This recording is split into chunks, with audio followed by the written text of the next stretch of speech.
Hello everyone. तो आज की इस वीडियो में मैं आप लोगों से शेयर करने वाला हूं टेक्नोलॉजी और साइबर सिक्योरिटी से रिलेटेड कुछ नए इंटरेस्टिंग अपडेट्स जो कि आप लोगों को जानना कहीं ना कहीं ज़रूरी है। तो चलते हैं वीडियो को आगे स्टार्ट करते हैं। तो पहले अपडेट की बात करते हैं तो वो है फायरफॉक्स की तरफ से। फायरफॉक्स ने हाल फिलहाल में अपना एक नया अपडेट रिलीज किया था। तो क्या हुआ कि वो जो अपडेट था उसमें इतने ज़्यादा फ्लॉज, इतने ज़्यादा बग्स आए थे कि उस अपडेट को वापस से रीपैच करना पड़ा एक तरीके से। मीन्स कि क्या हुआ कि वो जो अपडेट था उसको उन्होंने डाउन कर दिया, और उसको डाउन करने का मेन रीज़न था जीरो डे बग। अब ये जीरो डे बग आप सोचोगे ये है क्या? तो जीरो डे बग एक तरीके से कहा जाए तो वो वल्नरेबिलिटीज होती हैं किसी भी सिस्टम के सॉफ्टवेयर्स में जो कि किसी भी हैकर को एडवांटेज देती है कोई भी साइबर अटैक परफॉर्म करने के लिए उस सॉफ्टवेयर के द्वारा, जिसमें कि जीरो डे बग फाइंड होता है। तो यही था एक छोटा सा अपडेट, और इस अपडेट के साथ साथ ये एक अलर्ट भी है आप लोगों के लिए कि अगर आप लोग फायरफॉक्स यूज कर रहे हो उस टाइम पे तो थोड़ा सा ध्यान रखना। तो जब तक ये बग जो है पैच होता है तो मैं आप लोगों को यही रिकमेंड करता हूँ कि कुछ टाइम तक कोई दूसरा सर्टिफाइड ब्राउजर यूज कर लीजिए बजाय मोजिल्ला फायरफॉक्स, क्योंकि आपका डेटा ज्यादा इंपॉर्टेंट है किसी भी ब्राउजर को चलाने से पहले, है ना। तो इसीलिए यही एक अपडेट था, थोड़ा सा इसमें सिक्योर रहना। और चलते हैं अब नेक्स्ट अपडेट की तरफ। तो अब बात करते हैं नेक्स्ट अपडेट की, शार्कबॉट मेलवेयर। शार्कबॉट मेलवेयर आपके किसी सॉफ्टवेयर के अंदर नहीं छुपा रहेगा।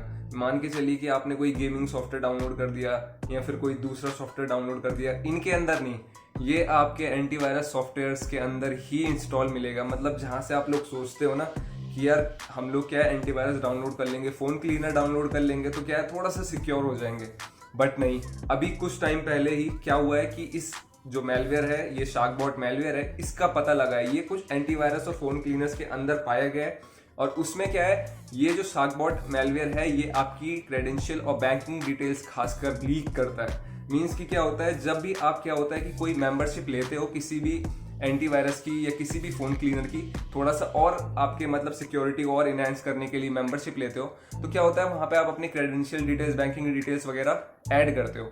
तो ये क्या करता है कि वहां से आपकी बैंकिंग डिटेल्स को कॉपी करके एक इनके अपने मैनुअल सर्वर के एल्गोरिदम पे पेस्ट कर देता है। उसके बाद क्या होता है, जब भी आप जैसे ही वहां पे क्या करोगे, अपनी बैंकिंग डिटेल्स को फिल करोगे और सबमिट करोगे, तो क्या होगा, यहाँ से जो प्रोसेस होगी वो वहां पर भी दिखाई जाएगी उनके सर्वर पे। और यहाँ से प्रोसेस जैसे ही एक्सेप्ट होती है तो यहीं से आपके बैंकिंग डिटेल्स की एक चेन बन जाती है, और वो चेन क्या होती है, डायरेक्ट आपके बैंक डिटेल से कनेक्टेड होती है, जिससे कि ये आप लोग के साथ आराम से फ्रॉड नहीं, डायरेक्ट अटैक कर सकते हैं आपके बैंक अकाउंट पे। तो इसीलिए थोड़ा सा सिक्योर रहना। मतलब जो भी आप लोग क्या कर रहे हो, मेंबरशिप ले रहे हो ना, खासकर किसी भी सॉफ्टवेयर वगैरह की या एंटीवायरस की, तो ऐसा कुछ ना हो उसमें कि कोई और परमिशन अलाउ करनी पड़ रही है आपको एज अ पेमेंट मेथड पे। ये चीज ध्यान रखना, ये कोई परमिशन ऐसे नहीं, कॉल लॉग्स, मैसेजेस ऐसे नहीं, जस्ट वहां पे देख लेना कि पेमेंट मेथड पे आप कौन से ऑप्शंस को क्लिक कर रहे हो। तो उन ऑप्शंस को ध्यान से पढ़ करके, जो भी इनकी सारी की सारी पॉलिसीज होती हैं एंटीवायरस की, जब भी आप पेमेंट करते हो तो उनको ध्यान से पढ़ना। अगर उनमें थोड़ी सी भी चेंज दिखता है, आपको लगता है कि कुछ अलग है इसमें, तो प्लीज मत करना, क्योंकि कहीं ना कहीं आप लोग अपना बैंक डिटेल्स का जो डेटा होता है उसको खो सकते हो, और साथ ही साथ में आपकी जो अमाउंट होगी वो भी खो सकते हो। तो प्लीज सिक्योर रहना इस चीज में। तो अब चलते हैं नेक्स्ट अपडेट की तरफ। जो नेक्स्ट अपडेट है वो थोड़ा सा मतलब दिल को छू जाने वाला है, क्योंकि हमारे देश का सबसे बड़ा डेटा सर्वर या डेटा नेटवर्क माइक्रोसॉफ्ट स्टैब्लिश करने वाला है हैदराबाद में। इस चीज की प्लानिंग अभी चल रही है, और 2025 तक इस चीज में मतलब काम स्टार्ट हो जाएगा। मीन्स की प्रोसेस में रहेगा काम। तो यही है कि अभी तक जो माइक्रोसॉफ्ट है वो कम से कम 3,40,000 के अराउंड कंपनीज को सर्विसेज दे चुकी है हमारे देश में डेटा के तौर पे। तो क्या है कि अभी क्या होगा, सबसे बड़ा हब बन जाएगा माइक्रोसॉफ्ट का इंडिया के अंदर, जो कि सबसे बड़ा डेटा सेंटर होगा हैदराबाद में। तो ये बहुत ही अच्छी न्यूज है, खुशी की बात है, क्योंकि यार अभी तक इंडिया के अंदर छोटे छोटे डेटा सेंटर्स थे, लेकिन अब सबसे बड़ा डेटा सेंटर जो बनने वाला है वो हो रहा है माइक्रोसॉफ्ट की तरफ से। तो क्या होगा इसमें मैं आपको दिखाता हूँ कि इसमें प्रॉफिट क्या होगा। इसमें प्रॉफिट ये होगा कि हमें कोई फर्दर टैक्स नहीं देना पड़ेगा, क्योंकि क्या होता था, माइक्रोसॉफ्ट के सर्वर्स पे अब तक का जो भी डेटा हमारा जाता था वो सारा का सारा फॉरेन कंट्रीज में जाता था। लेकिन अब क्या होगा, जब सबसे मेन सर्वर ही हमारा यहाँ का बन जाएगा, इंडिया के अंदर सबसे बड़ा डेटा सर्वर बन जाएगा, तो होगा क्या, हमें सबसे पहले तो फालतू कॉस्ट देने की जरूरत नहीं पड़ेगी। अगर हम अपना कोई भी डेटा अपडेट करते हैं माइक्रोसॉफ्ट के थ्रू, ठीक है, उसका फालतू का खर्चा हमारा नहीं आएगा। और बेसिकली ये होगा कि प्राइस वैल्यू जो भी हमारी होगी, जितना भी हम पे करते हैं किसी भी ऑफर को लेने के लिए माइक्रोसॉफ्ट के अंदर, तो वो सारे के सारे अपने आप ही डाउन चले जाएंगे। अब वही है यार, देश के अंदर ही जब सारा का सारा डेटा घूमता रहेगा तो इतना है कि फायदा भी हम ही लोगों को मिलेगा। तो ये बहुत खुशी की बात है। तो ये एक अपडेट था, सोचा आप लोगों के साथ शेयर कर दूं। तो चलते हैं अब नेक्स्ट अपडेट की तरफ। जो नेक्स्ट अपडेट है वो थोड़ा सा सैड होने वाला है, क्योंकि यार एनवीडिया पे साइबर अटैक्स फ्रीक्वेंटली हो रहे हैं। ये चीज़ एनवीडिया ने ऑफिशियली कंफर्म कर दी है कि वो अभी साइबर अटैक से गुजर रहा है आजकल।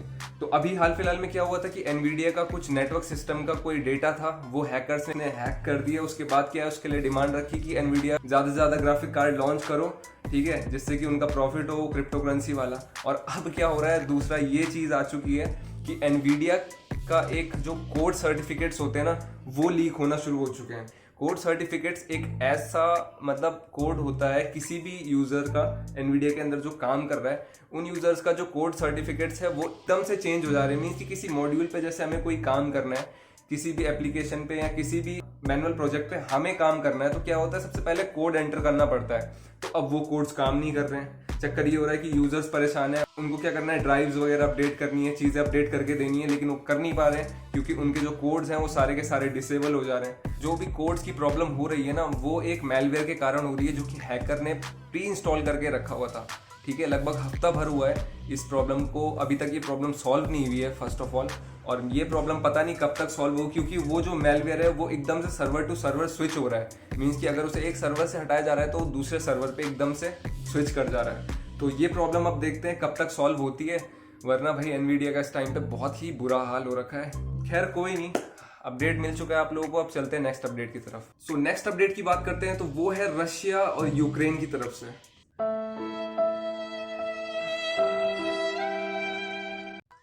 इन दोनों ने परेशान करके रखा हुआ है यार, क्योंकि यार इतने ज्यादा अपडेट्स आ रहे हैं ना, फ्रीक्वेंटली कोई भी नहीं दे पा रहा है, कोई भी यूट्यूबर नहीं दे पा रहा है, पता फ्रीक्वेंटली अपडेट्स, खासकर साइबर सिक्योरिटी या साइबर अटैक्स के मामलों में। क्योंकि हो क्या रहा है, रशिया का रेशियो इस टाइम पे चल रहा है यूक्रेन पे, कि यूक्रेन पे रशिया कम से कम 1 से 1.5 घंटे में 2 से 3 साइबर अटैक परफॉर्म कर दे रहा है। तो कौन एक्सप्लेन करने के लिए बैठा रहेगा इतने ज्यादा चीजों को, कि क्योंकि रशिया ने छोड़ा ही नहीं है कोई भी प्लेटफॉर्म यार। रशिया ने इवन गवर्नमेंट और प्राइवेट सेक्टर के साथ साथ बैंकिंग सेक्टर्स हो गए, और साथ ही साथ में जो स्टार्टअप्स होते हैं ना यूक्रेन में, जिन लोगों ने स्टार्टअप किया होगा, अपना टेक बिजनेस अपना स्टेब्लिश किया होगा, तो उन तक की वेबसाइट्स को नहीं छोड़ रहे जो रशिया है। इतना ज्यादा पता नहीं क्यों कर रहा है वो। इसकी वजह से अपडेट जो है वो बहुत ज्यादा बढ़ रहे हैं साइबर सिक्योरिटी के, जो कि कोई भी यूट्यूबर इस टाइम पे ना कर नहीं पा रहा है, इस चीज को कवर नहीं कर पा रहा है। तो मैं 4 अपडेट्स को आपको एक चीज में समझाने की कोशिश करूंगा, ठीक है, क्योंकि 4-5 अपडेट से मैं सबको कंबाइन करना चाह रहा हूँ कि मतलब मोटा मोटा आपको समझ आ जाए कि एक्चुअली में हो क्या रहा है इस प्लेटफॉर्म पे, साइबर सिक्योरिटी, ये साइबर अटैक्स के उसमें हो क्या रहा है, खासकर रशिया और यूक्रेन में। तो मैं आपको बता देता हूँ। फर्स्ट ऑफ ऑल, रशिया जो है वो नॉन स्टॉप अटैक्स किए जा रहा है यूक्रेन पे, और वो किसी को नहीं छोड़ रहा है, चाहे यूक्रेन की छोटी से छोटा कोई बिजनेस भी हो ना, उसको भी नहीं छोड़ रहा है, वहां भी अटैक कर दे रहा है। मतलब यूक्रेन इस चीज को हैंडल नहीं कर पा रहा है खुद से। और हुआ क्या है कि रशिया जो है ना, वो सिर्फ उनकी गवर्नमेंट की साइबर सिक्योरिटी हो गई या गवर्नमेंट का साइबर ऑर्गेनाइजेशन जो हो गया उनका, वो ये चीजें नहीं कर रहा है। रशिया ने ये चीज तो ऑफिशियली क्लेम कर दी है। वो क्या कर रहा है कि अपने नेशन के अंदर जितने भी हैकर्स है, चाहे वो हैकर कैसा भी हो, ब्लैक हैट हैकर हो, व्हाइट हैट हैकर हो, ग्रे हैट हैकर हो, सबकी हेल्प ले रहा है और बोल रहा है कि बस किसी तरीके से वहां का तुम इकोसिस्टम को बिगाड़ दो, टेक इकोसिस्टम को बिगाड़ दो। तो ये रशिया परफॉर्म कर रहा है। इस चीज से परेशान होकर के ना यूक्रेन ने नाटो के साइबर डिफेंस सेंटर से हेल्प मांगी है कि वो अपना साइबर सिस्टम का जितना भी ये इकोसिस्टम है सिक्योरिटी का, वो सारा का सारा इम्प्लांट कर दे यूक्रेन के साइबर इकोसिस्टम में। तो इस चीज में अब नाटो उनकी हेल्प कर रहा है। जितनी भी मतलब वेबसाइट्स वगैरह हैं, जो भी हैं, उन सबकी सिक्योरिटी का जिम्मा अब नाटो ले रहा है, कि वो देखेगा कि कितने फ्लॉ, कितने बग वगैरह हैं, फिर कितने मेलवेयर डिटेक्ट होते हैं उनकी वेबसाइट्स पे, और आने वाली सिक्योरिटी को भी जनरेट कर रहा है वो यूक्रेन के अंदर। क्योंकि यार जरूरी हो चुका है, जिस तरीके से जो रशिया है ना वो हर घंटे अटैक कर रहा है ना, तो उस हिसाब से यूक्रेन खुद से कुछ नहीं कर पा रहा है, तो उसे मजबूरन हेल्प लेनी पड़ रही है। और इसी के साथ एक चीज और कनेक्ट कर देता हूँ कि इसी के साथ साथ आपको पता ही है, नाटो तो हेल्प कर ही रहा है, साथ ही साथ में क्या है कि यूएस भी पीछे नहीं है हेल्प करने के मामले में।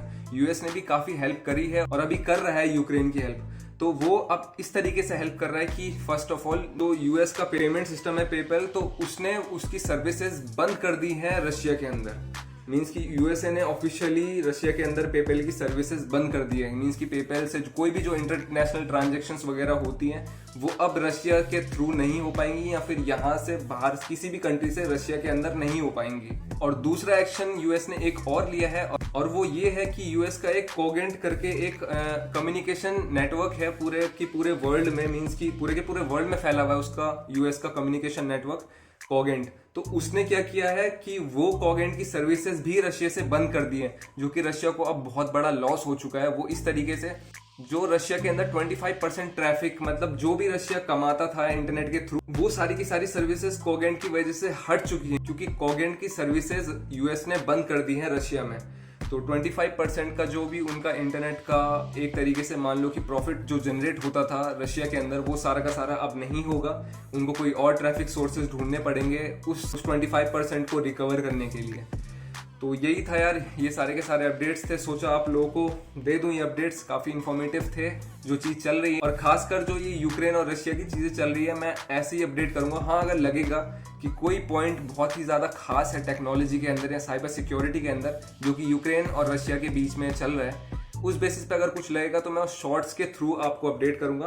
वरना क्या करूंगा, कभी भी साइबर और टेक की ऐसी इंफॉर्मेशन की वीडियो लाऊंगा तो उसमें कंबाइन नॉलेज दे दूंगा इस चीज से पूरा रिलेटेड, जिससे कि आपको एकदम से ये चीजें क्लिक हो जाए आपके दिमाग में। तो थैंक यू सो मच। आज की वीडियो में बस इतना ही, और अपना सपोर्ट आगे भी ऐसे बनाए रखना। तो तब तक के लिए be safe and be secure.